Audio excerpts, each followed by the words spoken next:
Naslı xanım qaynanasını ilk dəfə görəndə qarnından başlayıb ürəyinə doğru gedən istiliyin fərqinə varmamış, qaynana yox, bir iblisin ocağına gəlin düşdüyünün hələ də fərqinə varmamışdı. Gündən ma gül çöhrə demə, mama denən ana. Yaxşı əziz anam, yaxşı. Ürəyim gör sana nə aldım. Nə almısan? Ay! Çox sağ ol ürəyim, çox sağ ol. Yaxşı eləmirsən oğul. Gedib gəlinə 3500 manatlıq mal dili boyda telefon almısan ki, evimizin sırrı yaxşı yaysın evimizin sırrı. Ana hər dəfə sən arıram. Qoy bir dəfə də bu yetim alaqdan, qoy bu da sevinsin, nə olur? Əşi hesat qızdır salcanımıza nə olar? Bura Barcelona, nətərdir? Ayda ürəyim çox gözəl. Gedib gəzəri görəndə bax arzumdur. Gəl ana gedir.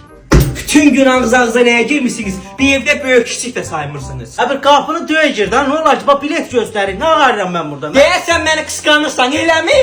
Hə, yaxşı eləyirəm. Mən oğluma qısqanıram, sonra qısqanıram oğlumu. Ürəyim gör nə almışam sənə, gör nə almışam.